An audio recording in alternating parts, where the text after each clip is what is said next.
설날 아침이었습니다. 제 통장이 막혀 있었습니다.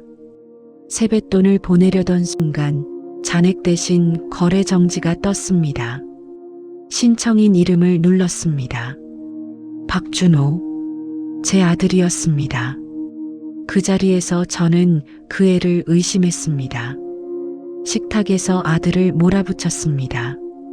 그런데 은행에서 들은 말은 달랐습니다. 통장을 잠근 사람은 아들이 아니었습니다. 문제는 제가 3년 전에 했던 서명 하나였습니다. 설날 아침이었습니다. 제 통장이 막혀 있었습니다. 잔액이 아니라 붉은 글씨가 먼저 떠 있었죠. 거래 정지. 신청인 이름을 눌렀습니다. 박준호, 제 아들이었습니다. 어젯밤 11시 42분. 그 시간에 저는 자고 있었습니다. 공동인증서 사용 기록. 접속 위치는 집 안이었습니다. 저는 휴대폰을 들고 복도로 나갔습니다. 준호 방문 앞에 섰죠. 노크하지 않았습니다. 문고리를 잡았다가 놓았습니다. 안은 조용했습니다. 저는 부엌으로 돌아왔습니다. 떡국이 넘치기 직전이었어요. 불을 줄였습니다. 휴대폰을 식탁 가운데에 올려두었습니다. 화면에는 여전히 거래 정지가 떠 있었습니다. 신청인 박준호. 저는 그 이름을 보면서 국자를 움직였습니다. 냄비 바닥을 긁는 소리가 났습니다. 그 소리만 부엌에 남아 있었습니다. 남편이 먼저 식탁에 앉았습니다. 저는 떡국을 내려놓지 않았습니다. 휴대폰을 식탁 가운데에 밀어두었습니다. 거래 정지. 신청인 박준호. 남편이 숟가락을 들었습니다. 화면을 보지 않았죠. 은행 문제 아니야.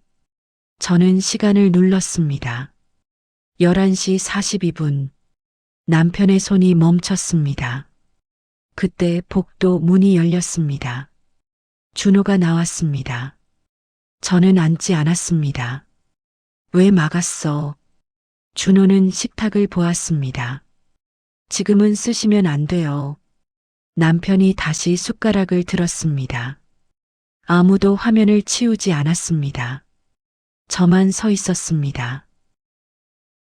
저는 로그인 기록을 다시 열었습니다. 어젯밤 11시 42분. 공동인증서 사용. 접속 위치는 집 안이었습니다. 저는 휴대폰을 식탁 가운데에 밀었습니다. 이 시간에 누가 있었어? 준호는 대답하지 않았습니다. 남편이 먼저 휴대폰을 집었습니다. 화면을 오래 보지 않았죠. 기계 오류겠지. 저는 기기 정보를 다시 눌렀습니다. 최근 로그인 3건. 모두 밤이었습니다. 비밀번호 어떻게 알았어? 준호가 고개를 들었습니다. 잠깐 멈췄죠. 아빠가 알려줬어요. 남편의 손에서 숟가락이 떨어졌습니다. 소리가 컸습니다. 뭐라고? 준호는 휴대폰을 꺼냈습니다. 문자 하나를 열었습니다. 식탁 위에 내려놓았습니다. 발신인 박영수. 내용은 숫자 6자리였습니다. 제 공동인증서 비밀번호였습니다. 남편은 화면을 보지 않았습니다. 그게 왜 문제야? 저는 아무 말도 하지 않았습니다. 식탁 위에는 6자리 숫자와 제 이름이 함께 놓여 있었습니다. 연휴가 끝난 첫 영업일이었습니다. 저는 은행 번호표를 뽑았습니다. 손에 땀이 묻었죠. 제 번호가 불렸습니다. 통장을 창구 위에 올려두었습니다. 거래 정지 풀려고 왔어요. 직원이 제 이름을 확인했습니다. 키보드를 두드리다 멈췄죠. 신청인은 아드님이세요. 저는 고개를 끄덕였습니다. 직원이 화면을 돌렸습니다. 사유가 먼저 보였어요. 압류 방지. 압류요? 직원이 다시 클릭했습니다.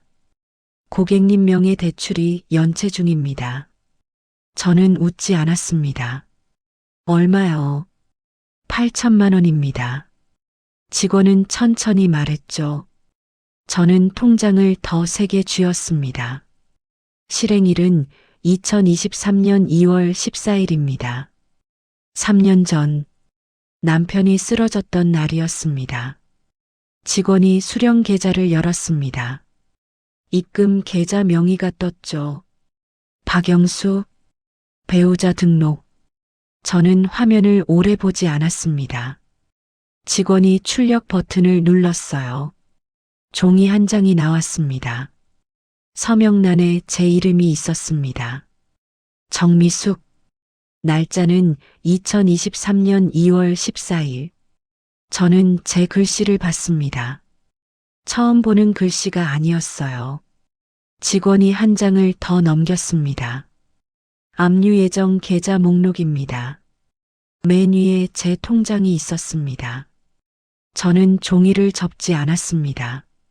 그대로 들고 일어났죠. 직원이 물었습니다. 지금 연락드릴 분 있으세요? 저는 대답하지 않았습니다. 은행 문이 자동으로 열렸습니다. 밖은 평일이었고요.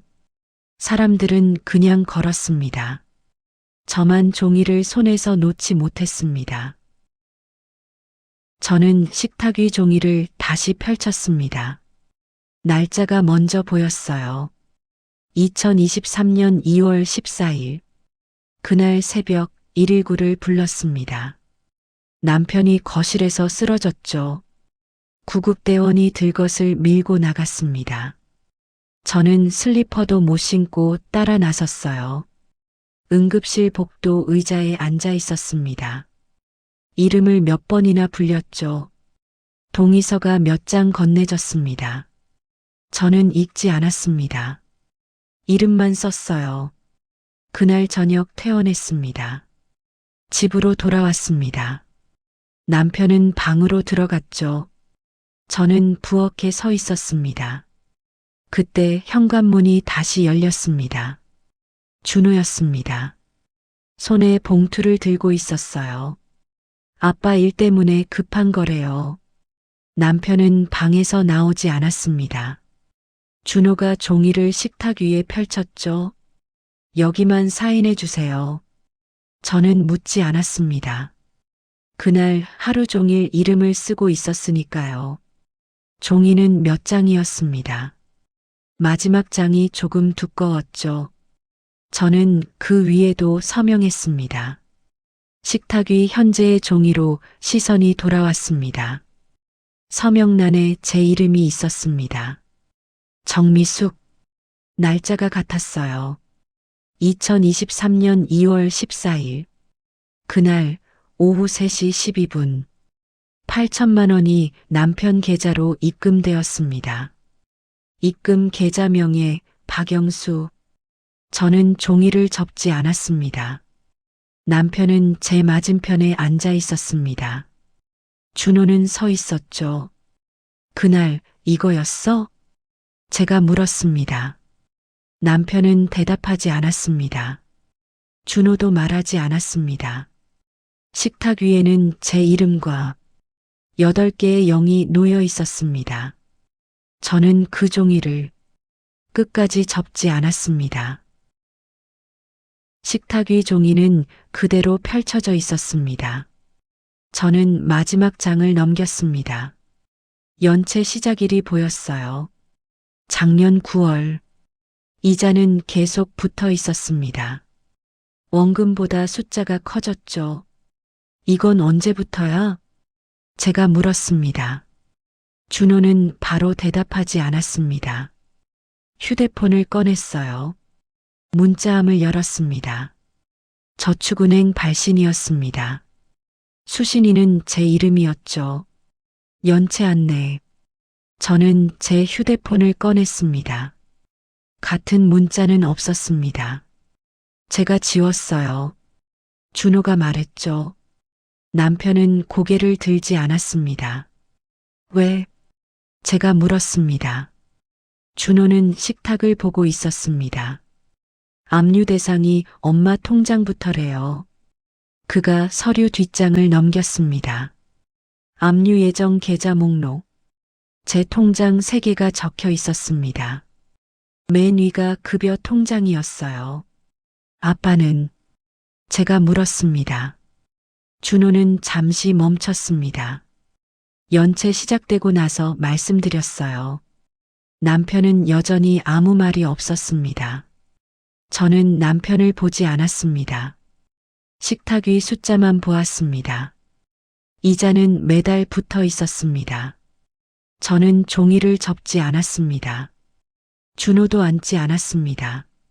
남편은 움직이지 않았습니다. 식탁 가운데에는 제 이름과 압류 목록이 나란히 놓여 있었습니다. 저는 처음으로 아들을 보지 않았습니다. 남편을 보았습니다. 그는 끝까지 고개를 들지 않았습니다. 식탁 위에는 서류와 휴대폰이 그대로 놓여 있었어요. 남편은 제 맞은편에 앉아 있었고요. 준호는 서 있었습니다. 저는 서류를 다시 펼쳤죠. 제 이름이 보였어요.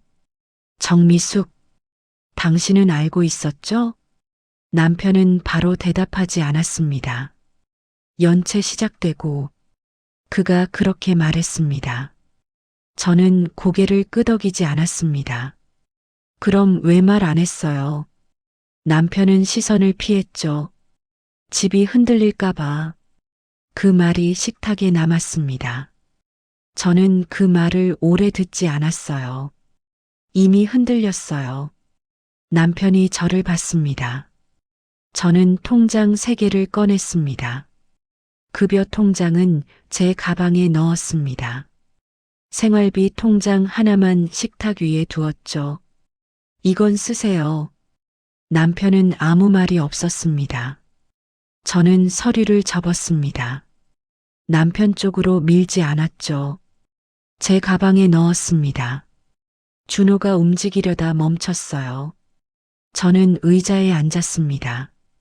끝까지 서 있던 자리에 제가 앉았죠. 남편은 그대로였습니다. 그날 이후 우리는 같은 식탁에 앉았지만 같은 편은 아니었습니다. 다음 날 아침이었습니다. 식탁 위에는 어제 두고 간 생활비 통장이 그대로 있었습니다. 남편은 먼저 앉아 있었습니다. 저는 맞은편에 앉았죠. 아무도 어제 이야기를 꺼내지 않았습니다. 급여 통장은 제 가방 안에 있었습니다. 서류도 그 안에 있었습니다. 식탁 가운데는 비어 있었습니다. 4개의 의자가 있었지만 그날부터 우리는 같은 집에 살고 있었지만 같은 편은 아니었습니다.